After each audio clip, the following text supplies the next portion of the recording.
Why do we keep going? Oh, jeez. She sees the mouse on the screen. So enjoy staring into her big, beautiful eyes here. She takes a look at the mouse wiggling around.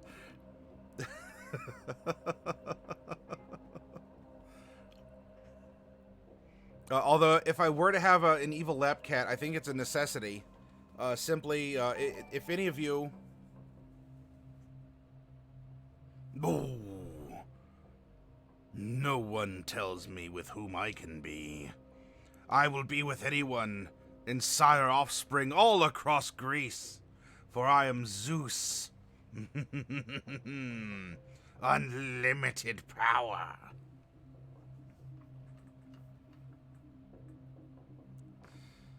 So yeah, speaking of progeny,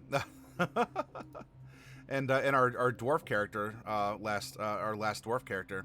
So Cold Spark wants one gotcha, of course, with a wonderful Zeus mask as well.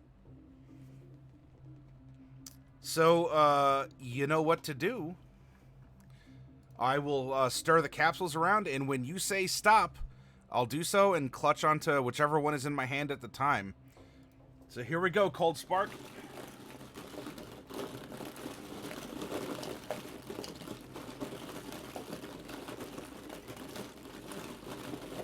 And stop. Lavender cap. And inside the lavender cap is...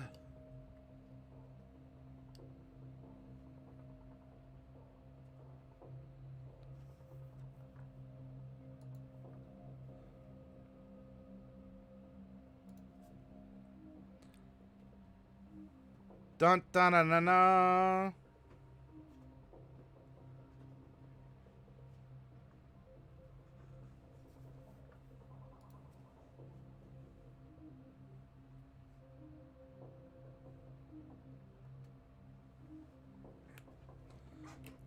So, Cold Spark, you won one of our 3 prize goblins. And so, if you choose an artist in the community, I will pay that artist $60 on your behalf.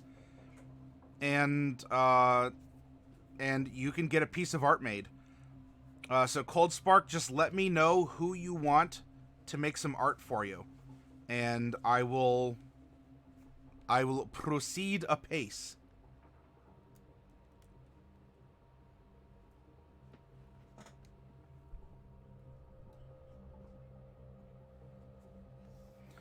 And let me make sure that your name goes on the spreadsheet as well.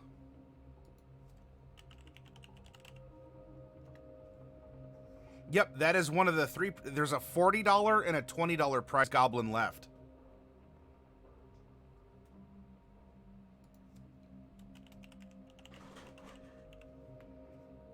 There's a cat about.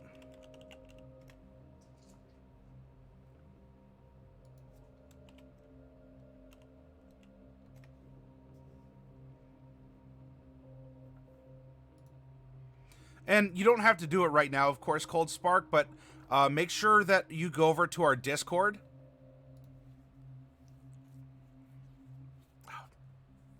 Cat hair's tickling me here. I'm not allergic, fortunately, but, you know, if she still sheds, it kind of tickles the whiskers.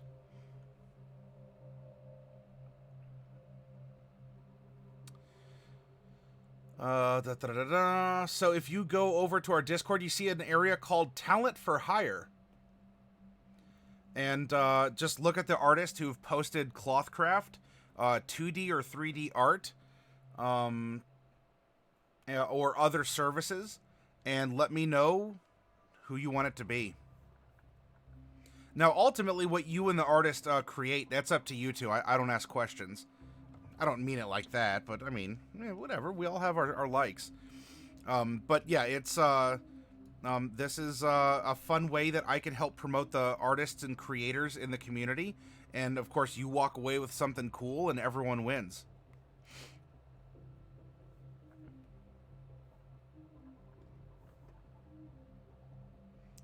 So yeah, there we go, huh?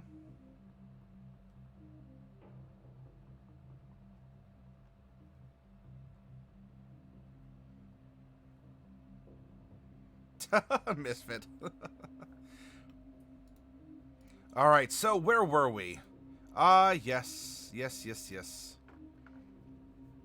We were going over drawing inspiration from the character sheets that we were submitted as we're role-playing being at Dungeon Masters, and our friends are giving us characters that they would want to play, they're passionate about. So why not draw on that passion and try and include portions of their character sheet into the world? Now we're on to our fourth character that we've been submitted, Gol de Fish. We have a half-orc child, really. I mean, child prodigy, he's 9. Now, we rolled half-orc, but in the creation process, in fact, this can end up being a fun fact. Born a human, his body transformed and became tougher as it was exposed to more and more foreign influences. And plural, because this was a character that we rolled that 10% chance to multiclass on. In chat, you wanted me to make a Warlock, Lurker, Sorcerer, Aberrant Mind.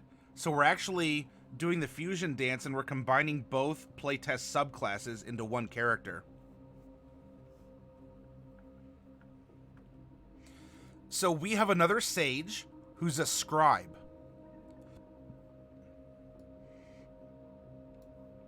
I'm horribly awkward in social situations. That may come about because of the fact that we have a young kid who was just filled with eldritch knowledge and arcane energies that has changed his look in his life. Also, he's a kid. Though he does try to use to appear older and more educated, I use polysyllabic words that convey the impression of great erudition. Beauty, what is beautiful points us beyond itself towards what is true. It is my duty to protect my students. And so, this could be the case we're talking about. Is it like Negi Springfield from Negima? Or, Chio-chan from Azumanga Daioh isn't a teacher, but she is an accelerated, she's a gifted student. And there was another anime, I still hadn't found the, It's not Nichijou. I think it's, Panty Pony Dash. Not P-A-N-T-Y, P-A-N-I. P-A-N-I-P-O-N-I dash. I think that's the one where there's a young teacher who, like, graduated from MIT or something when she was, 12, 13, and has come to teach a high school class. But anyway, so we have this kind of, young gifted student, and so he might see people as students, whether or not they actually are his students. But he does want to protect his students. He wants to protect Zowarudo. Most people scream and run when they see a demon. I stop and take notes on its anatomy. Oh my.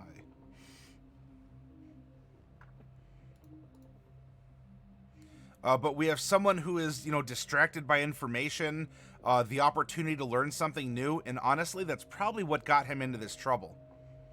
Because we have someone that now his body has been absolutely changed by these arcane forces that are sharing his blood, his genetic makeup, that are sharing his mind even.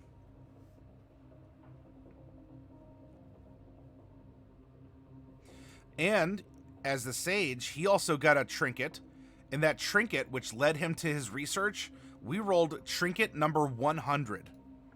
Trinket 100 is a metal urn containing the ashes of a hero, or someone we thought was a hero.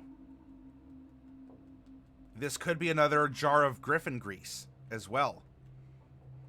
Or we could very slowly be reassembling. Ma'am. Oh my goodness. Hey, what's going on?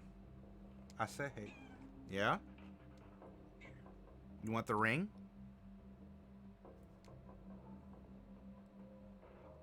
There you go, everyone. You can see her toe beans.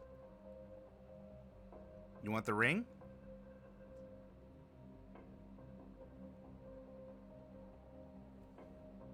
You gotta show off your toe beans. There you go. For a moment, you got to see that she does have pigmented skin on the inside of her mouth.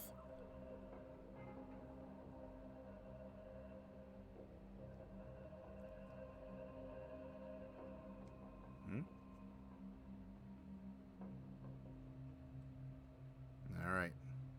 Now I'm going to throw this. And you're going to let us workshop, right? Huh?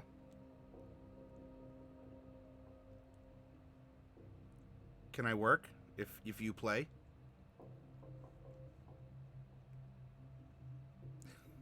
Can I work if you play? Yeah. Oh. Oh, how vicious.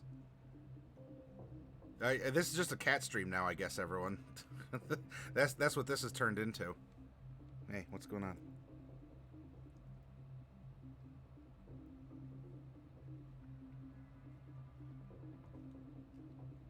Yeah, you're on camera.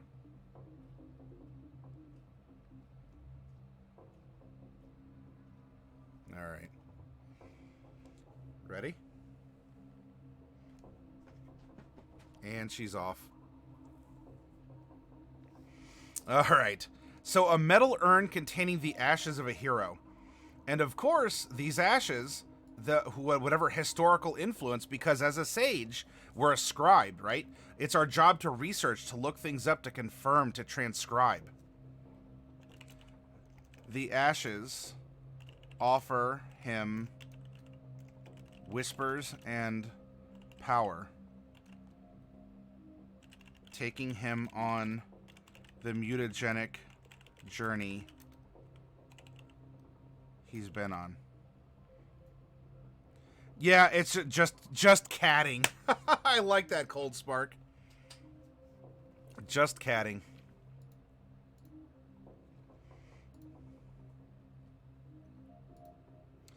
Now, what are some setting prompts that we can get from Goldafish?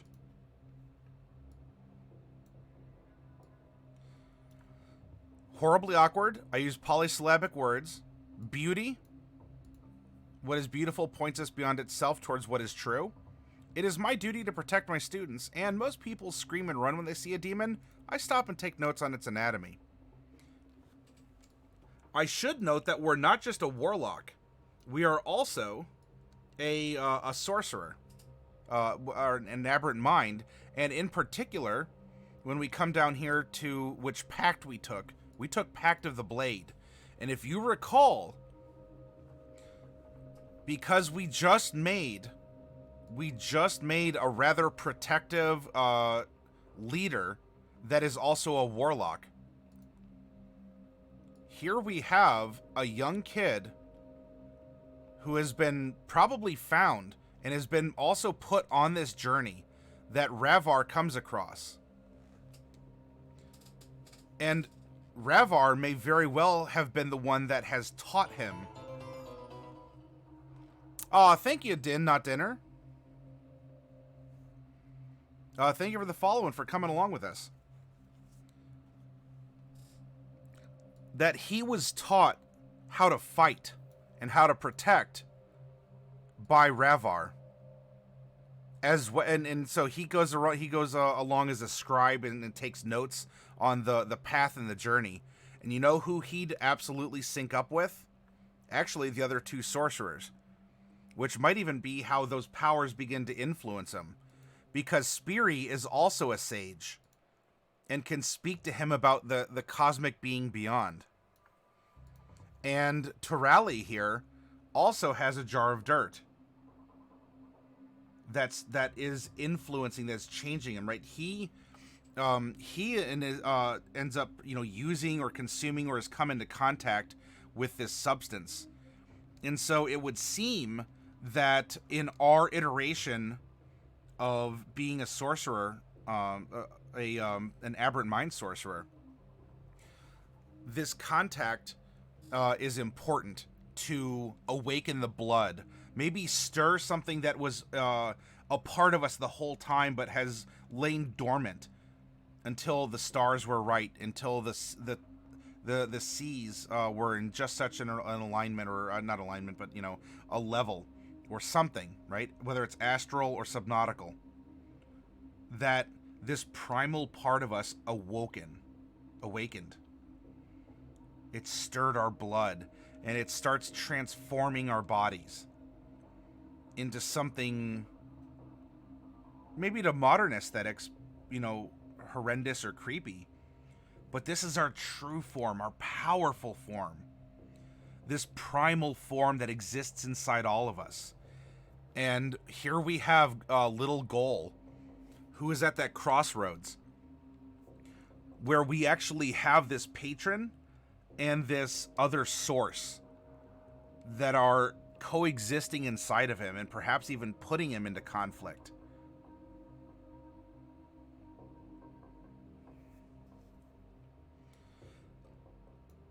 So, as for a setting prompt, well, he works somewhere. He had some kind of a job at a scriptorium or a school, perhaps. I mean, when we say sage, scribe, I mean he was the copy boy, making copies, hanging out at the amnesia station, making copies. Hey, Revar, Reverino, the Revenator. Rever Ding Dong, making copies at the amnesia station.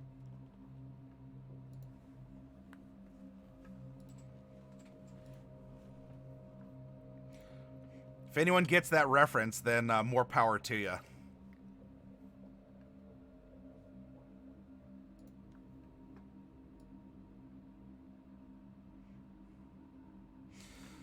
So some kind of a scriptorium or a school. However, along the lines, and probably because he read a book he ought not have read, and we could even have this character be a link between young Speary Starry Eyes and our old Colonel Revar Watercourser, having maybe even been a note taker for Speary and learning the blade. You know, the blade work here from, or if not a blade, probably it'd be something, a hand axe, or hand axe, or a warhammer or something. Maybe scribe some of the books that are owned by the librarian. Yeah, and we can even have a connection with one of the NPCs in that case. But already we can see that there are some similarities in profession or in contact, because Torali here could have very well have been, you know, could have found himself in the presence of Goal, or the other way around, as they both carry around this mysterious jar, which is resonating, as that's the source of their powers. Now, what about an NPC? Hey, 12 for 10, welcome. NPC prompts. Well, as Raz pointed out, he could there could be some sort of a teacher or a librarian under which or under whom he worked, if not a player character. However, a character like this, especially being a little kid, that is all that, you know, his body is being infused and is being accelerated and changed. So we described him as a human, but the changes have given him this unnatural toughness, which is why mechanically he's a half-orc, but we're describing him as starting out as originally a human being. But really, I mean, for prompts, we're talking background stuff. For setting, NPC, as we have a character here who's very good at being an in-between character. Sort of a facilitator. Someone who could exist as a friend or understudy to really any of the other characters that we've developed so far. He's very, well, especially given his patron and his sorceress origin, he's very fluid. And so we may not have a ton of compelling, like, yes, he is, unless, I dare say, that the kid himself ends up becoming, or somehow, like, birthing into reality the BBEG, because he's the crossroads of the two in the astral slash subnautical convergence happening. So I think he could carry pretty well on his own a major story element that is going to be over time. We're going to explore this. We're going to watch as he grows and he goes through pains and he learns and he becomes something different. He doubts himself. He's compelling because ultimately his body is the thing that is sort of becoming this, this unification. And he might get this little child might be the one that decides who wins the war or who brokers a peace between these entities that either one alone could wipe this region off the map. And so is it the innocence of the child or the optimism of the child or the adaptability of the child to show that they can once more remain in peace and maybe even put them back to slumber? Yep, big bad evil guy. I feel like an authority figure would be jealous of the power. Oh, sure. So we have someone, a jealous authority figure. Perhaps the researcher who was working on the project that ended up choosing the curious child instead of the professional. That's a good one. That's a good one. You want to come up and say hi?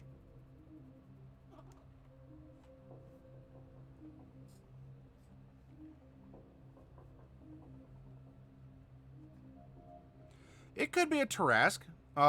Yeah. It could be a Kraken, an Aboleth. It could be something bigger, greater. It could be something, starts out small and, ends up going from there. Yeah, we're getting so much cat butt tonight. It is cray cray.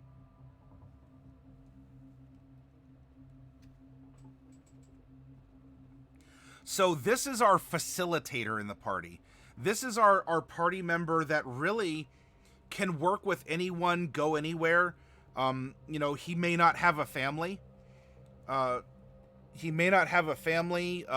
if he does, then maybe he ran away because of now how he looks, or just the adventure that he's been sucked into along the way.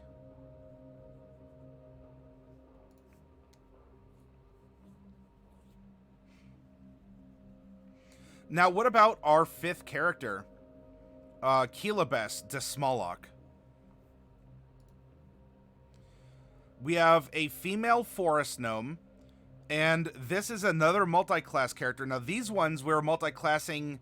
The Warlock wasn't, or the Sorcerer wasn't going to multi-class with any Warlock, and the Warlock wasn't going to multi-class with any Sorcerer.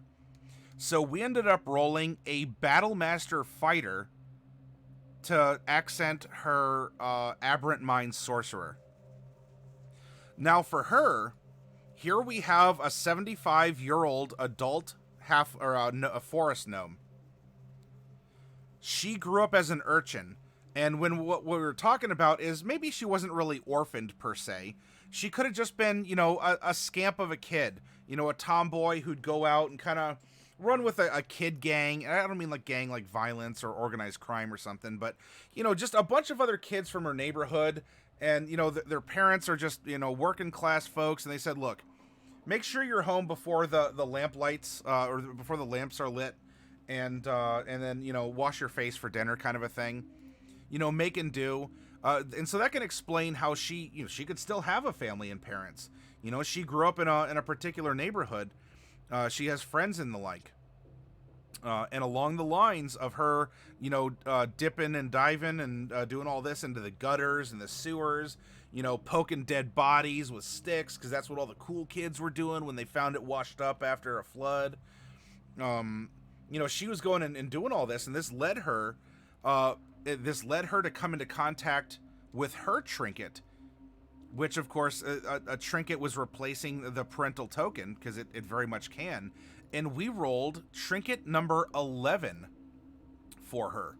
And trinket number 11 is a 1 ounce block made from an unknown material. And so we were thinking,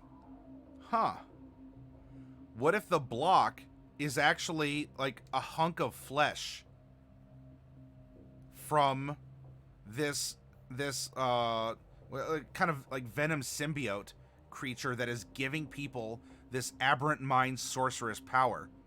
Because look, we have our griffin grease. We have our tile as well, which plays a part in... Come on, bud, off the keyboard. Which plays a part in the body, right? She has the roadmap to reconstructing this entity. We have the griffin grease, which could be fat or something else.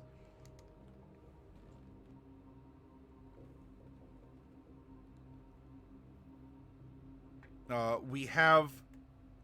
Come on, bud. I need your cooperation here. Sir?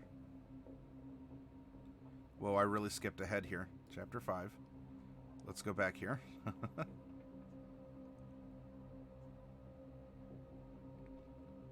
There we go.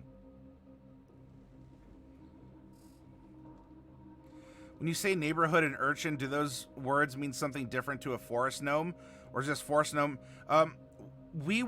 It could mean something different ultimately, OP, but we were entertaining that while she's a forest gnome, she was living in a city, in some kind of an urbanized city. So her parents could have been refugees. If we're talking that there was a lot of military conflict in the area, perhaps because we have this old soldier who's still kind of going around looking to make peace, and you're also going to see this same theme come up with our next character. They could have fled from a war-torn area, or perhaps being forest gnomes, they have a particular affinity. A city would absolutely have a good use for forest gnomes, because forest gnomes can talk to rats and other creatures in order to convince them, hey, maybe you shouldn't live in these people's walls. If you don't move out, they're going to kill you and your family. And so they're not so much exterminators as they could be pest removal service. And of course, there's plenty of birds and stuff for them to talk to.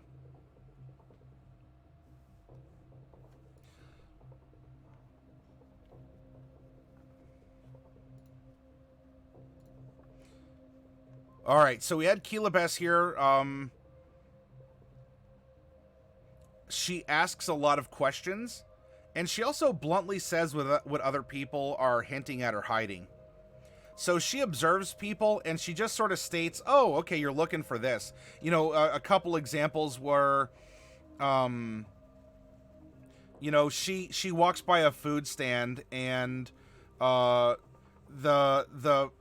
person making the food asks, you know, like, how many servings do you want? And the lady says, well, you know, I'm eating for 2. And so she walks by, hears that, and say, well, are you eating for 2 because you're pregnant or just because you're fat? Or, you know, just, yeah, they're pest negotiators, says her as. You know, or if someone is being kind of coy. Oh, yeah, am I working out some, a hairball in your throat here, giving you scritches? Yeah, there we go, work it out. So she says this stuff, like, people are trying to hide, like, she loves you, you fool. Can't you see it? It's on his face, and he's stammering like a dumbass. And so she just comes up, this is excellent roleplay opportunity at the table. This character would absolutely provide a lot of hoots and hollers. She does offer, she believes in respect. All people, rich or poor, deserve respect. And no one else should have to endure the hardships that she's been through. You know, so like, her family moved here in time of war. They were rat whisperers, trying to get, you know, all the rats to move out, and other, you know, they were doing other sort of, you know, animalistic, maybe jobs that the city folk consider to be demeaning, even if they were good at it for being forest gnomes. But, you know, they weren't necessarily always paid the best, or they didn't have the best reputation or something. Or at least growing up, she didn't have a bunch of stuff until maybe her parents actually hit it big and made an actual pet removal service, or a pest removal service. Whoop. Oh.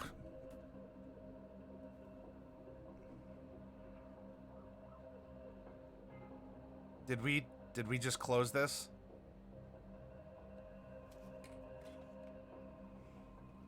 We just closed the character. Okay. Hang on. Why do the cats all of the 11 billion keys that you have on a keyboard? Why does the cat find the right one to close or refresh it to a detrimental, to somehow find the mode that's like full screen but no window button, and it locks your keyboard at the same time? Because who would have something like that? But yet they find that key. Hang on one second while I try and bring this character back up.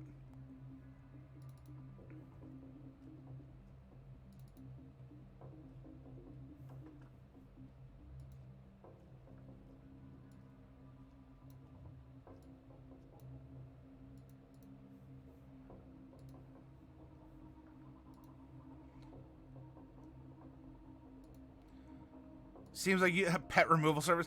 I don't mind them crawling around. They mostly don't do any harm. Yeah, I said pet removal. Yeah, I guess Raichi was just defending himself.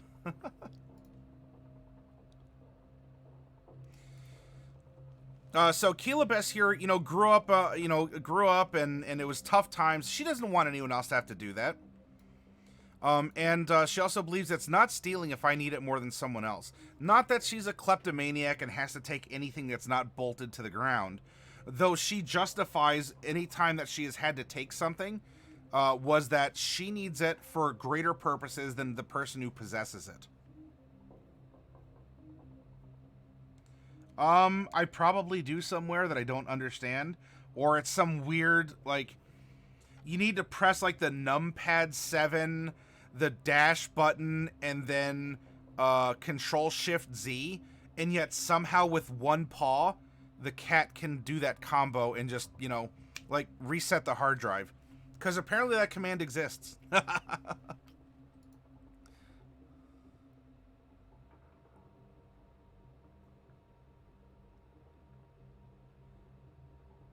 From Raichi? Or wait, you have your own cat that had something?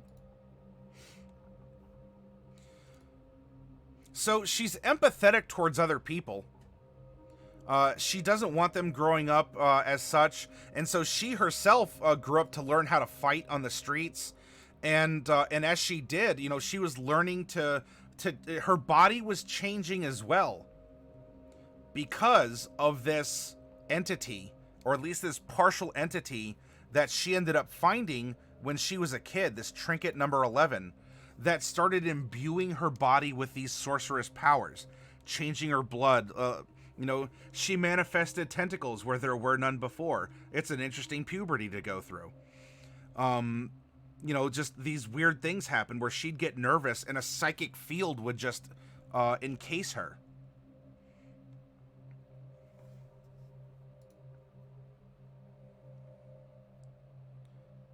And all her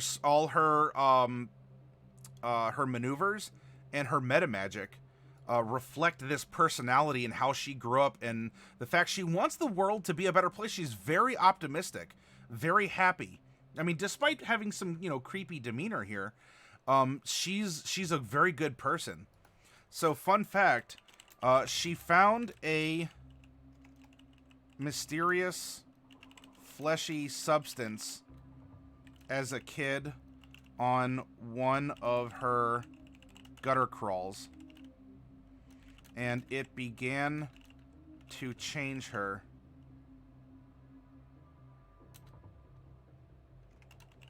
putting her on her sorceress path.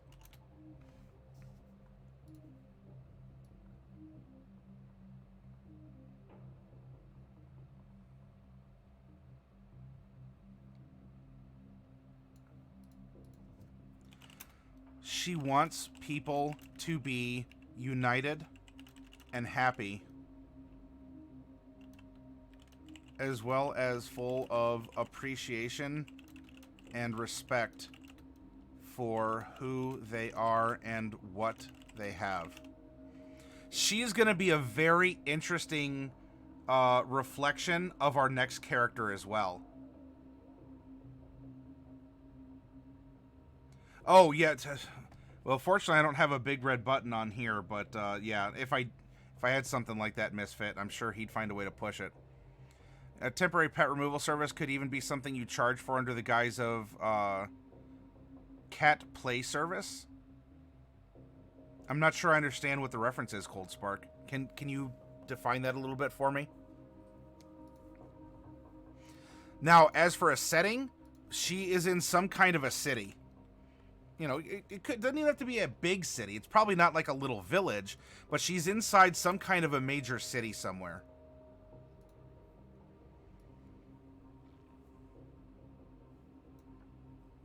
And so maybe also the city, there's a particular quarter or the sewers where she might know an old secret hideaway, or like that's where the old, you know, the kids got together for their underground fort or something along those lines. And so she also has set out and has learned the ways of being a fighter, of being a warrior. This could also be an excellent link for Kela Bass to have learned under Colonel Watercourser. And I think you'll see where some of this can start coming together if you all aren't already 2 steps ahead of me when we're going through these prompts.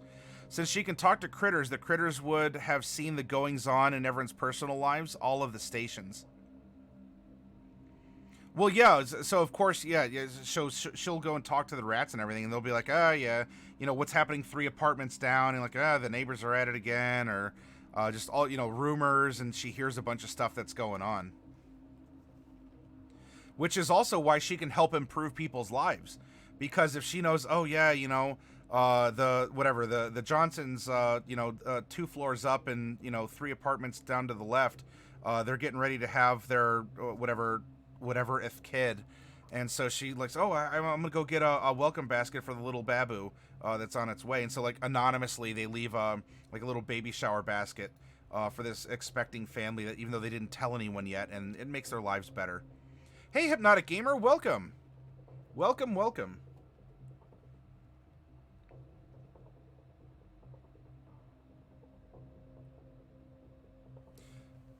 Hey, Bubonic One. We're talking about 5th Ed D&D. We're going over the Unearthed Arcana for the Aberrant Mind Sorcerer and the Lurker and the Deep Patron Warlock. Hypnotic and Bubonic. Two adjectives have arrived.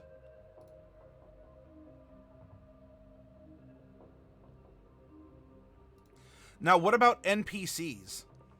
Oh, and by the way, we actually kind of flavored that this little like flesh cube could very well take the place of the pet. Because an urchin gets like a pet mouse or something as a prompt in its background. What if this little like slime or this little like blubbery fleshy mote was also the pet that she cares after? That would be very interesting. One of the adjectives sounds a lot scarier than the other. So as an NPC, we have we'll just say the pet as an NPC.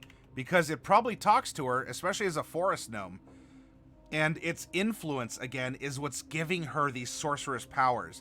It's, you know, sort of like seeping the venom symbiote, or sort of like a radiation kind of a thing, from itself into her, which is giving her these abilities.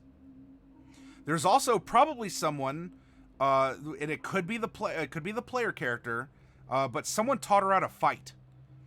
Someone taught her some tricks. And some of that could even be, if not, you know, who her ultimate battle mentor was. Some childhood friends that have been around.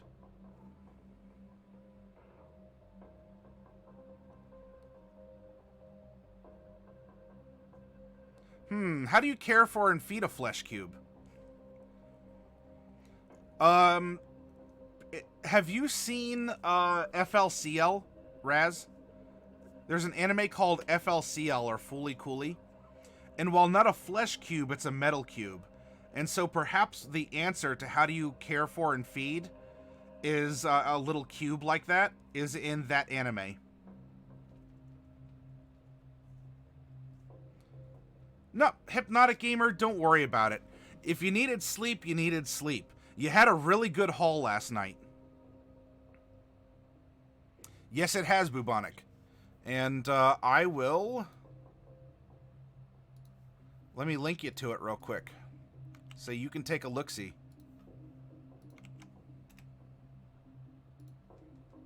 What if she knows about or is familiar with families of critters? Since their lifespans are so short relative to theirs, she's a sort of mystical figure. Yeah, I like that perspective, you know. What is the... Especially because gnomes live a couple hundred years, so of course, what's a family of rats to a gnome? Especially one that can speak to them. Ah, Steins Gate. I have not seen it, but I have heard good things. Yeah, FLCL was rebooted, oh sheeps.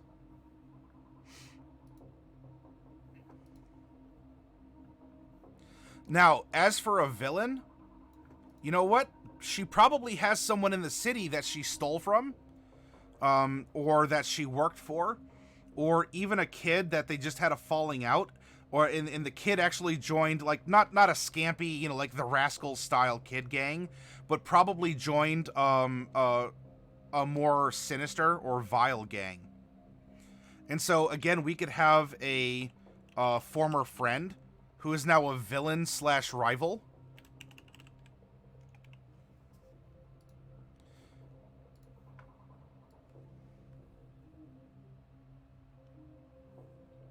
And even someone from whom we stole something valuable. And of course, that could even be how we got the cube. Someone, like another thief broke in, and that's kind of like, oh, we're following this person around because, you know, like, we had stars in our eyes. Hey, see what I'm doing there? We had stars in our eyes for this person, broke into a lab or something, stole some samples, ended up, you know, something dropped in the gutter as we were following this person along. The person ran off, and the scientist or whomever came running out, like, bring that back, and so saw our little urchin there, who like looked at the thing that was in the gutter. She took it. He's like, hey kid, hang on, bring that back, and she ran off. And so now the scientist is like, person with all the stuff, or kid who stole this this potentially extremely dangerous extraterrestrial flesh cube, or flesh cylinder if you prefer. Because does it have to be a cube? We can go for a pyramid. We can go for a cylinder if you want. There's a lot of different ways we could work this in. So actually, coming back up here to settings or a prompt, there could be a research facility of some kind.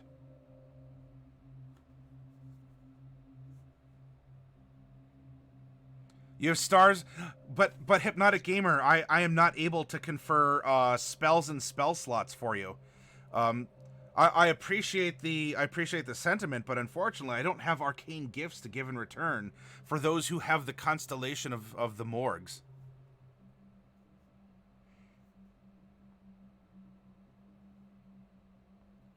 Gelatinous cubes may be space aliens. Why couldn't they be?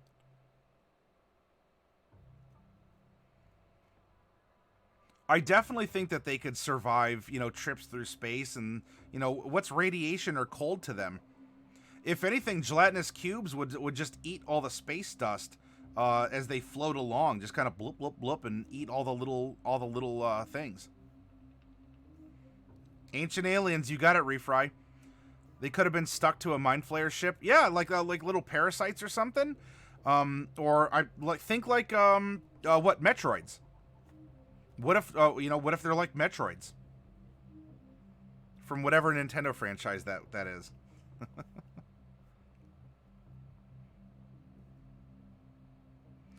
Well, we're definitely talking cosmic horror, Paisy, with our Aberrant Mind Sorcerer and our Lurker in the Deep Warlock. Absolutely. Now, what about a moral theme or some prompts? You know, what are some storytelling prompts that a character like this could give us as a dungeon master some consideration? Oh yeah, that's fine, OP. Yeah, it's something like that. As we're talking about, that little bit of whatever. I mean, we got the trinket prompt, but let's have fun with it. What if it was? We're talking about mind flayers. You see this picture right here? Take a look. This mind flayer is missing one of its tentacles and has put like a cap. It's not like a peg leg version of a mind flayer tentacle, but has put a cap on the severed tendril.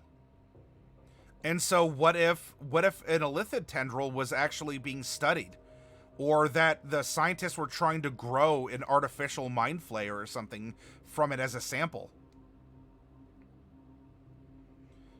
You know, a Lurker in the Deep or even the Aberrant Mind Sorcerer could all have qualities that go back to mind flayers.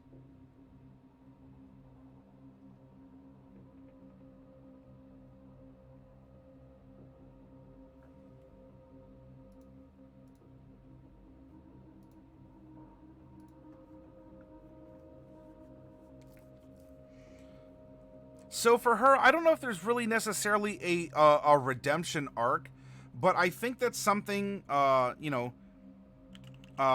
constant good will eventually have a payoff when you need it the most, right? Evil, broadly speaking, tends to offer immediate power because you are breaking the societal norms.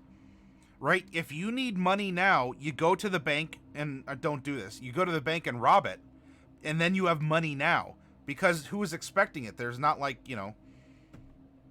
not all banks are prepared for that. And so you get the money and you leave. And you get instant power, instant money now. Instead of, you go to the bank and you may not have a lot of money, but you say hi to everyone. All the tellers get to know you, the bank manager. And then there's that, it's getting towards Christmas time, and you want to, I don't know, you want to get a new car. And by a new car, it's, it's a used car, costs $2,000, but, it's kind of tough for you to scrape together. But the bank manager knows you. And after years of going in and showing that, yeah, you put a little bit of deposit in, you're friendly, you talk about who you are and what you do. The bank manager has that good payoff by saying, you know what, I know the underwriter, and I'm going to tell the underwriter your specific circumstances because I know you're so close. You're like like 1 credit point away, and so I'm going to ask them to audit your request non-automatically, and because I really want you to have this car. I know how much it means to you. I know it'll help you get a better job, and I really like who you are and what you do. And so then we get a payoff for being good in the long run, instead of just robbing $2,000 from the bank straight up to buy our car. Well, it's a good observation, OP. I have not robbed a bank. At the same time, I don't want anyone to go out and do so either. Except if it's like Waterdeep Dragon Heist or something like that.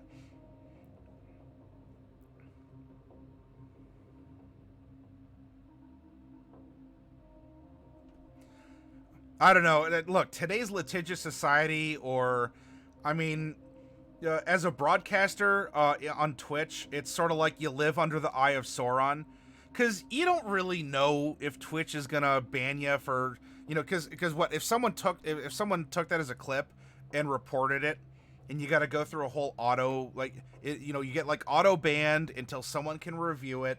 It'll take a week for someone to review it, and even then, if there's no context, because they don't care about your channel, Twitch. I'm a small potatoes to Twitch. For as much fun as we have, and I love you all, and we do amazing stuff here, and the stuff we do is absolutely what Twitch wants, I am a nobody to Twitch. Twitch can say, you can't broadcast anymore.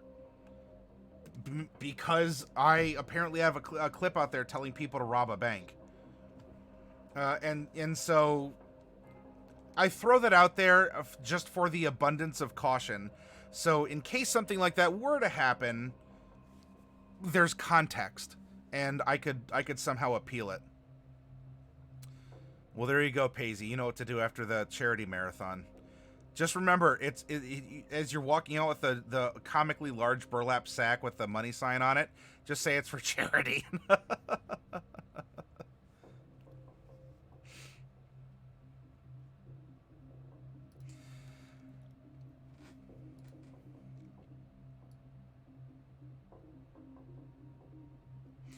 And you know what? We might also have, because we believe in people, if we don't have to redeem ourselves, this can also include the redemption of others who have gone astray, such as that former friend who went on to join like a murder gang or something like that. That's right, O'Sheeps. I only rob banks the rootin' tootin' way in Red Dead Redemption. That cheese, Paisy, you're killing me here. Bubonic One says, I robbed so many banks in my Boot Hill days. Payday 2, says Misfit. I hope not to get kicked off of Twitch, ever. That's why I keep things PG-13, and, you know, we provide context, and everything is, like, you know, above board. I mean, the worst that happens is, you know, the occasional cat nudity with a cat butt, but, you know, whatever. They manually approved my cat butt emote. They knew what they were getting into. Dang and heck, yeah. Oh, frick. Ah, Jumpin' Jehoshaphat.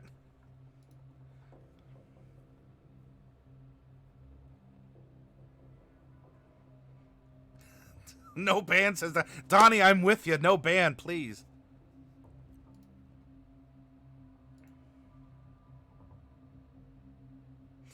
All right, now our last character that we made who is also multi-classed.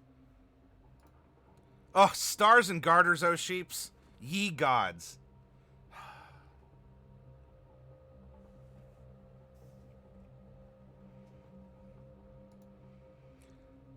It's hard to get banned anyway. I mean, gosh darn, you can abuse your cat and still be a partner. Who did that? Or when did that happen? The last one that I heard about was a rather popular IRL streamer who had a what's the term? What was the Janet Jackson? What was the Janet Jackson? A clothing malfunction.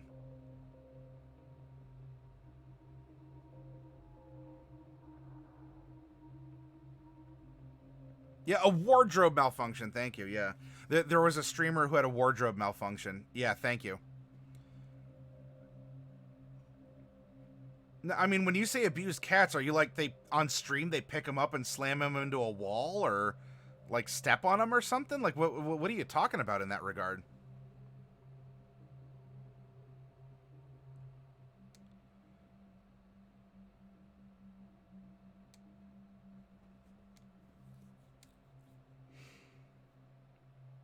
That's exactly what happened. Slam them into a wall on purpose. Oh, so is it a case where this person had, like, I don't know, has like 2,000 subscribers and is you know, is getting special treatment looking the other way or something? Or threw a cat that drank alcohol and spit in the cat's mouth, 2 examples. Threw a cat and also spit vodka in its mouth. Oh, wow.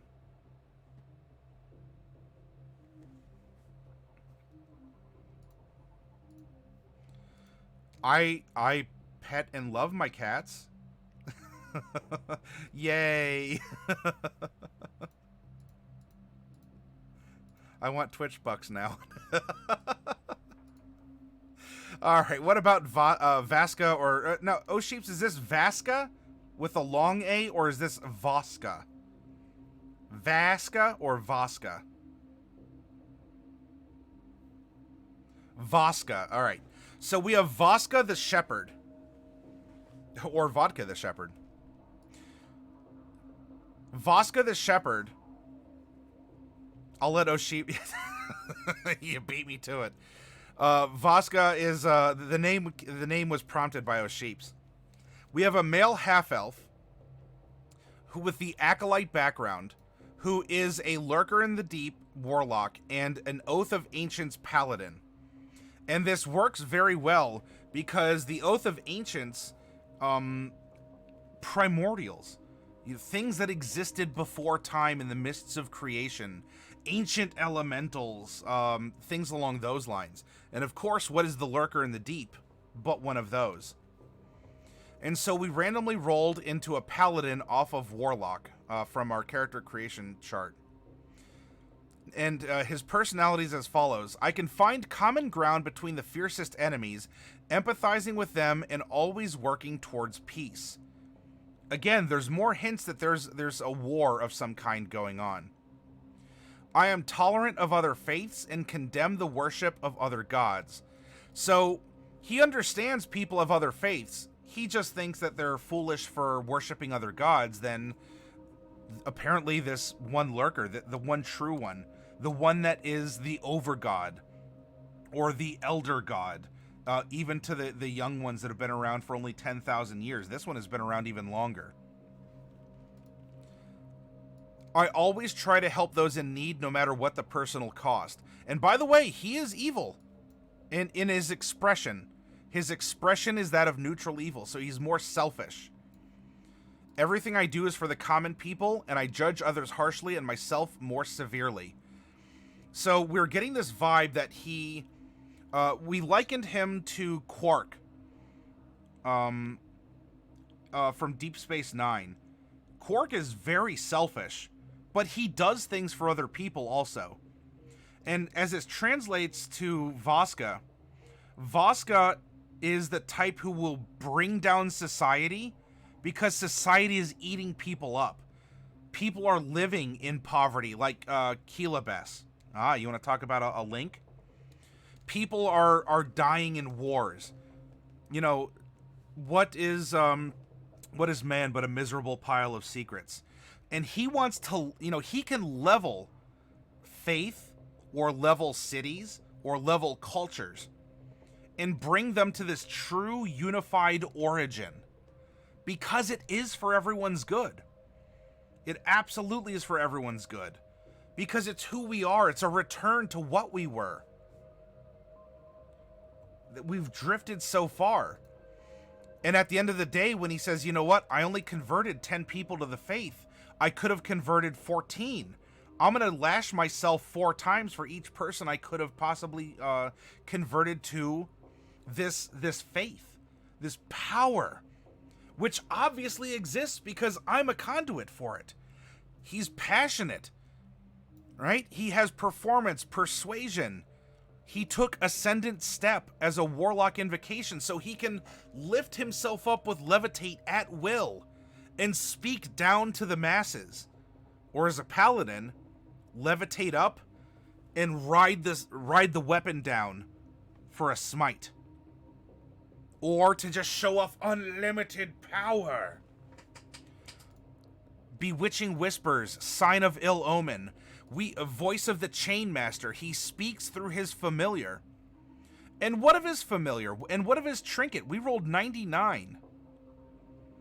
A wooden box with a ceramic bottom that holds a living worm with a head on each end of its body. Hello, what are we talking about here? What has been the theme of everything that we've done? So we have this two-headed worm inside a finger box. This perhaps is the god, or another part of it, because as these 6 discover, they perhaps have, each of them, a part of this being that is looking to come back into existence.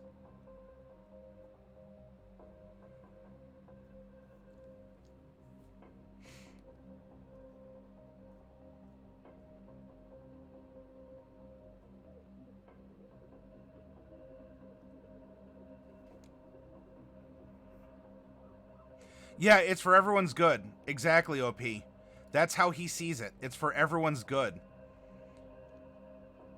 You know, he's Betty from Kung Pao Enter the Fist. Enter the Fist. You know, what's his quote? Like, people think that I'm a bad guy, but I do good things all of the time.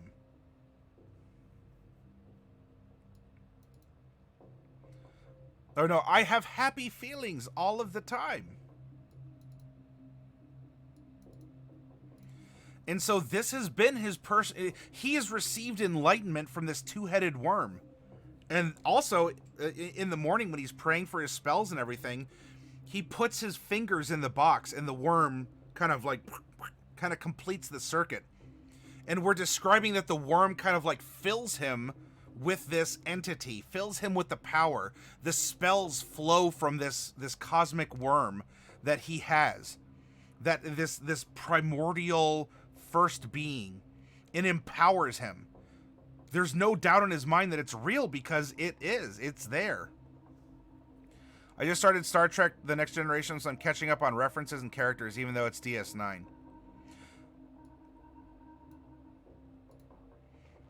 There's an episode that features a symbiotic race that you're gonna find in Next Gen that you're gonna learn a lot more about in Deep Space Nine. But we can use those symbiotes. Shoot, what's the name of the symbiotes?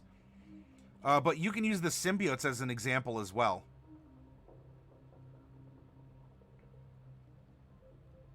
I'm not familiar with that character, OP, so I can't really say.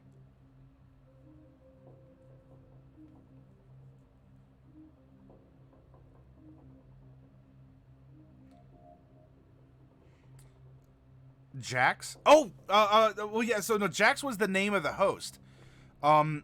It's the name of the race though that is usually the host to this. Well, no, I'm sorry. Jax was the name of the symbiote. Jax was the name of the symbiote that gets added onto the host's name. But because there was Jadzia, and then there was another Dax. Talara Dax, whatever the other Dax was. But the name of the species of the alien, of the symbiotic one. If they do another movie, they'll likely be in it to some degree. He's pretty cool. Evil, smart, a powerful worm. So not like Earthworm Jim. Groovy. Gonna crash early. Hopefully new card gets here soon so I can go back to buying stuff.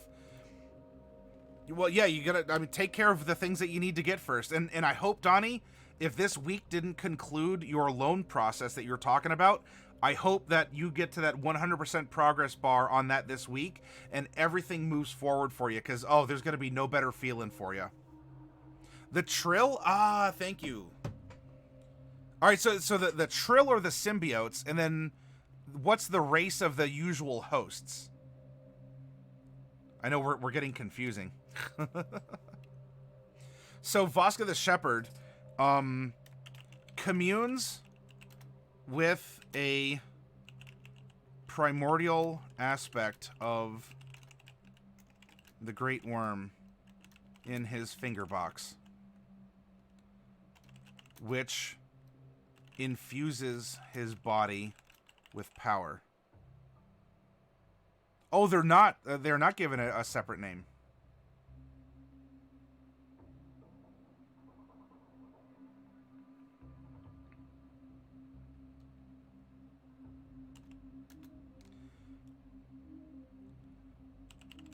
Everything he does is to unify and free people from the lies and drudgery of modern life. He really does care for other people and just wants to enlighten and help them.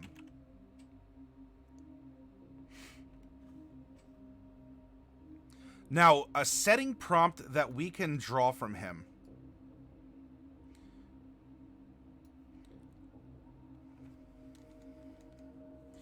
Well, there's some kind of a... we can presume some kind of a civilization or a city center or just a populous region where others are existing that he can convert. And especially to try and free them from that kind of life of misery and drudgery. You know, and also we say everything I do is for the common people. As an acolyte, he was brought up in some kind of a faith, even if he no longer heeds by it. And we're talking about that he grew up perhaps in some kind of an orthodox faith, and that he is breaking off, and his actions are that of the beginning of a Protestant style movement, or people would probably even call him a radical in some fashion. Populous region, a hometown or beginning temple where he first learned about religion.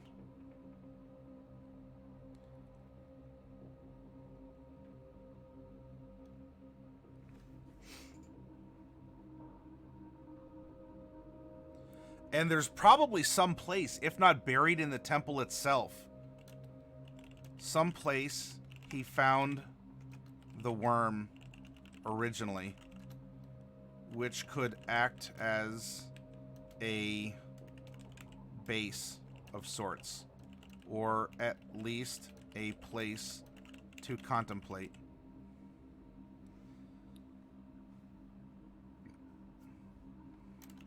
Or brood, as sheeps would say.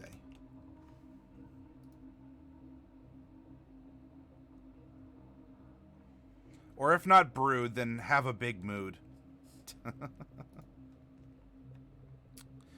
Now, what about sulk? Yes.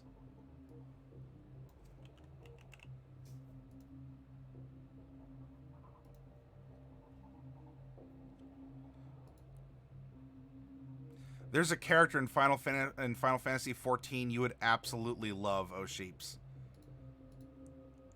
I don't want to mention him because it could be spoilers, but I'm telling you, this character's out there. A character a lot like this, actually, now that I'm super thinking about it. Ooh.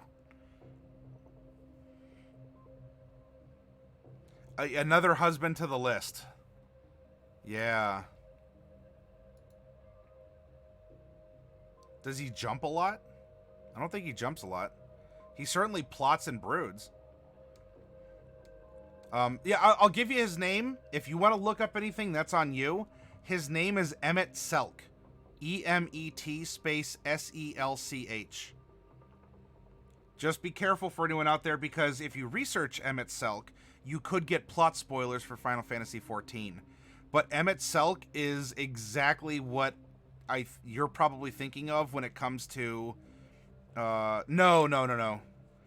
Similar, but we're talking more magical and, like, fundamental, I guess.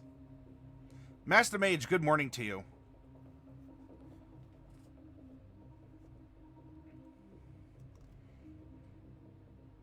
One of my Discord channels has an Emet Selch fan club, and it's just art of Emet Selch, and ooh. I'm sure you'll find a ton of it. So even if you don't spoil yourself on the story, just broadly, this character could be an Emet Selch type character that is also fitting your imagination, oh sheeps. That's fine, Misfit. Do what you gotta do. Now, NPC prompts. You know, so there are charities, right? We help people in need no matter the personal cost. So that could be individuals, of course. So we could have notable higher-ups in cities. Right? We try to ingratiate ourselves, and maybe if we have their ear, we don't have to bring the city crashing down. We can affect change from the inside. So he's helped notable higher-ups or charities.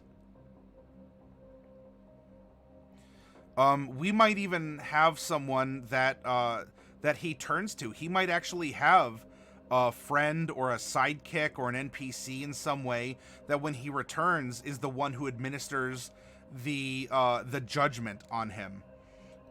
So perhaps a flagellant friend, or an acolyte to his being an acolyte, or acolyte, who listens to him and administers his judgment upon himself. People recognize his crusade and manipulate him into certain tasks. Yeah, because some people will be like, oh, here's a very, charismatic individual, carries a lot of influence, and they'll tell him, oh, I totally am on board with you. If only this other group wasn't around, then we could totally get this done. We could literally get this done. It's like, oh, you just need this organization out of the way, and they're bad guys? Yeah. Literally bad guys. Oh.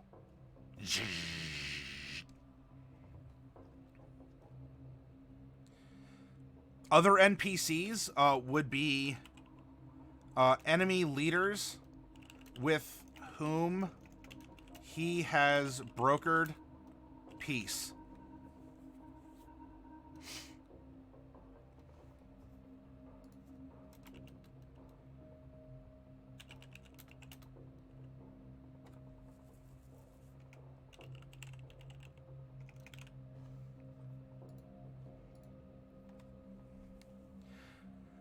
Now, what about villains or rival? Probably whoever taught him, or whoever's the head of maybe what he's calling an Orthodox church or faith from which he turned, would be a villain or a rival to him. A villain or rival could also be, as OP said, someone important who could even be that head of the faith, who intends to weaponize his zeal and popularity. Ah, the worm. The worm has its own villains and makes its enemies his problem too. Yeah, I like that. The worm and its own problems and enemies. So this character in the party is actually thinking big, thinking primordial, thinking to the mists of creation, thinking on a god tier scale, which is exactly what this party needs. He may be kind of blunt about it, but the party needs to consider this, because the worm is bringing cosmic problems to bear, and someone is going to have to be there to stand up with or against these enemies or these outside influencers, especially being an Oath of Ancients. An Oath of Ancients paladin, we turn fiends and we turn fae. We don't turn undead. And part of that could very well be undead are creations of humans. If they're created by humans, they could be destroyed by humans. We are serving a primordial, someone who brings existence into reality. Fiends and fae alter reality. They are not natural. They are supernatural. Undead are unnatural as a manufacturer of that. But the undead themselves don't break reality. A zombie's not gonna, twist a bunch of stuff up. And we'll put down the zombie. But we're talking fae and fiends who vie for souls and bodies and can alter reality outside of this original concept that was made by the worm or the patron. And so down here under villains and rivals, we have fiends and fae, since we are anti-fiends and fae by being a paladin. Fays and fiends, or as I like to say, fanes.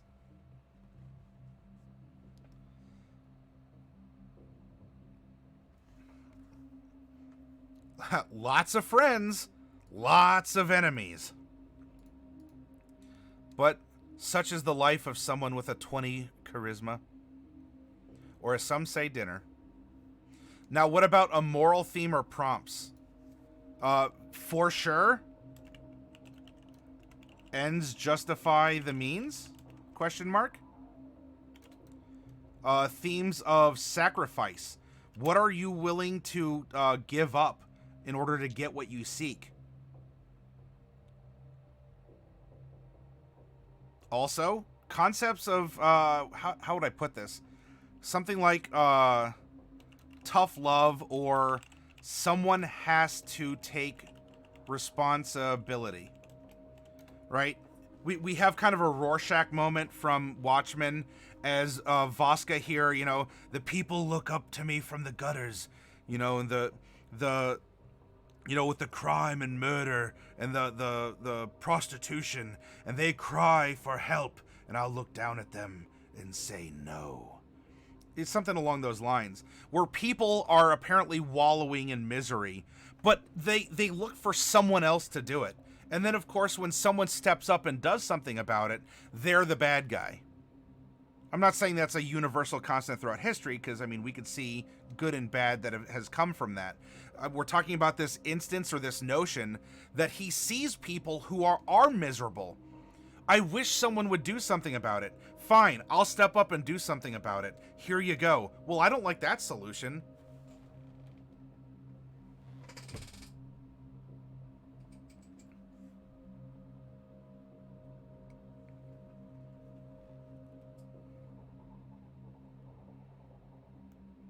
Everything I do it for you.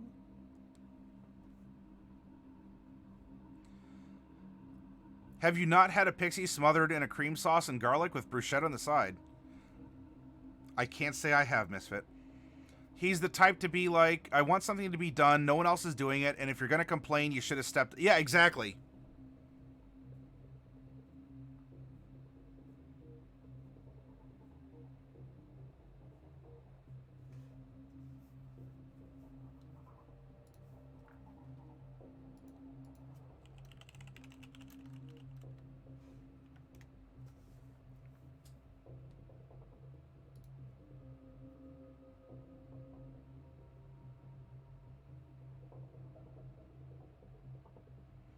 And so, yes, Bryan Adams' song, Everything I Do It For You, is probably the theme song to Vaska the Shepherd. So y'all can, here, I'll provide a YouTube link if you'd like.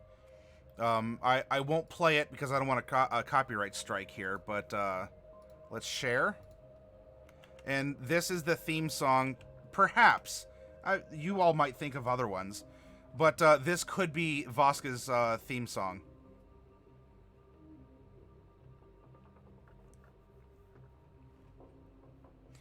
And so here we go. We have our party has now provided a bevy.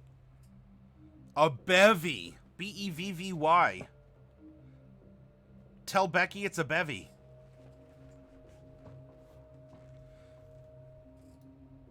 That the players are writing the story for us. We have players that have bonds amongst each other. We have villains abound. We have a region that is fraught with war. I kind of wonder. We'll see if we do some more workshopping with this.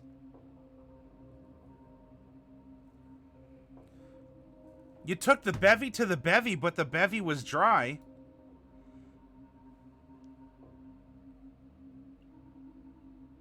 And the good old bevies were drinking whiskey and rye?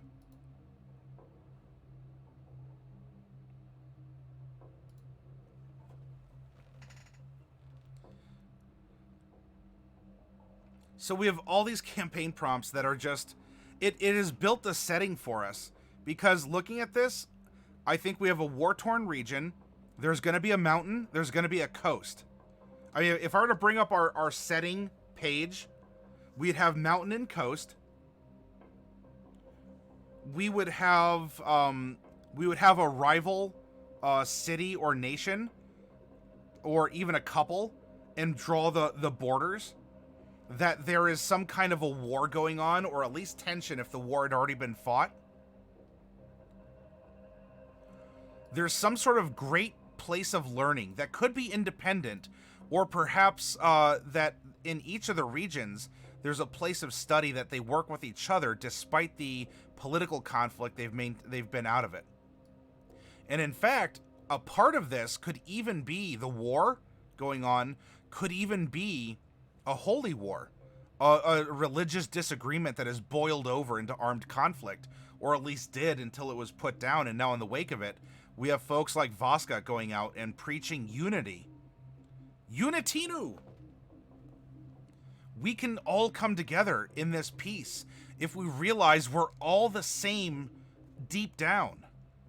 But all of this other stuff that you're putting out, you know, our architecture is superior, our language is superior, etc., etc.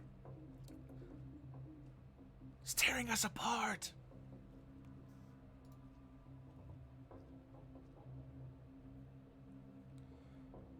The research plays in to the holy war, or to the research, or to the, you know, the things that have been brewing as a part of it. A moral faith, a faith, or a crisis of faith. It has already started to manifest in others, and has taken victims like Gold to Fish here,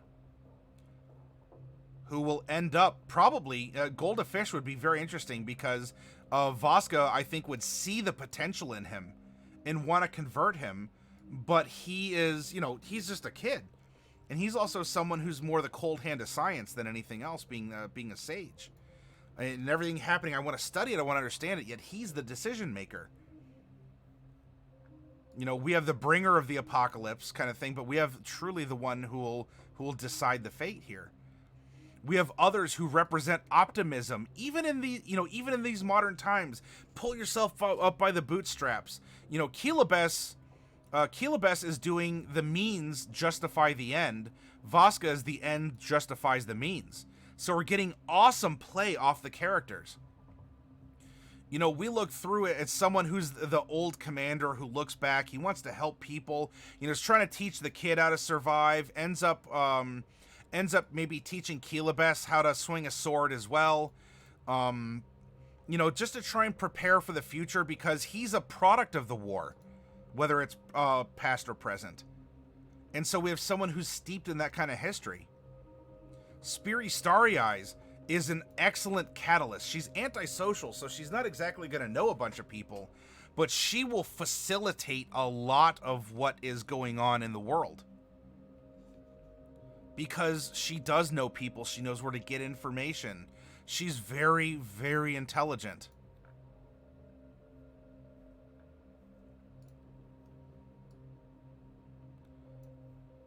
And of course, we have the person who can get everyone where they need to go, who's been around even longer than our dwarf.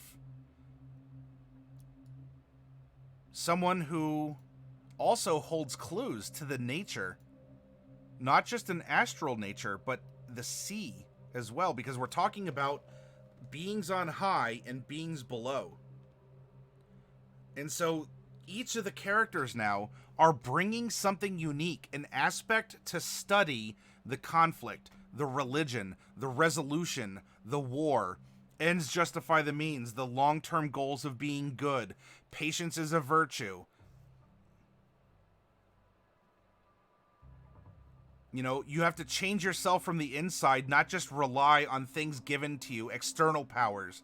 Because Speary, for sure, she wants as much of this entity within her as possible, because she wants the entity to make her stronger.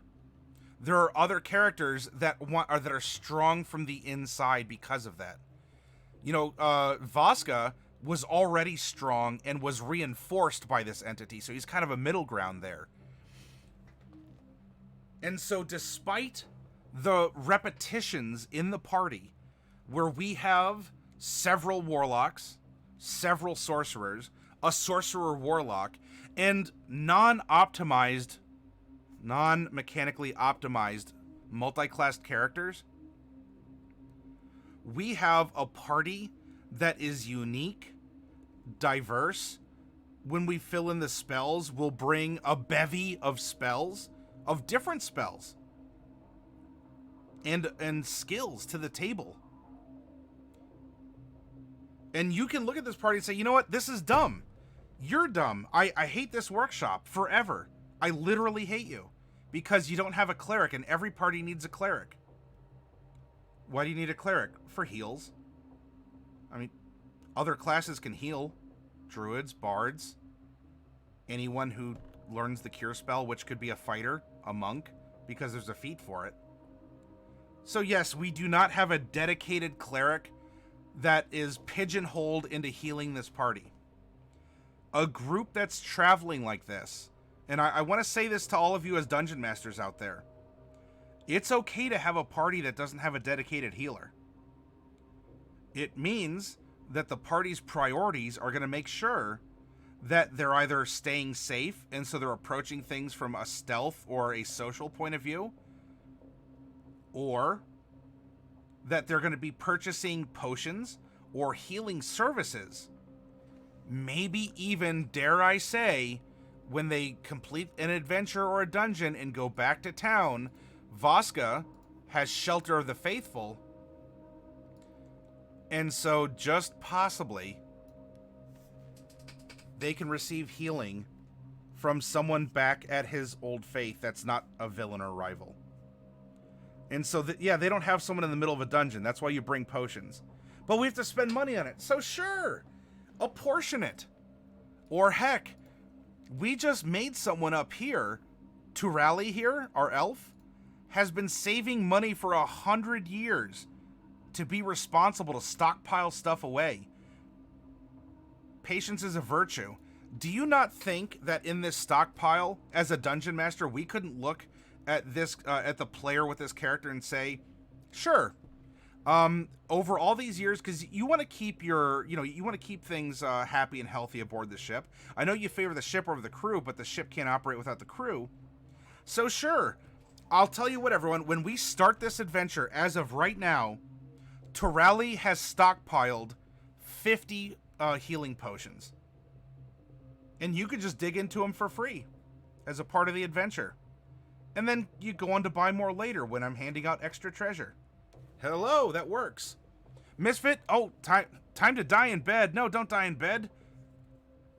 I don't want you to fall asleep and wake up dead, Misfit. Anyway, thanks for hanging out with us. We'll see you next week.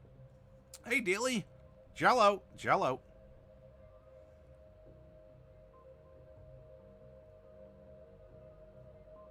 Hark is back after a nap, it seems.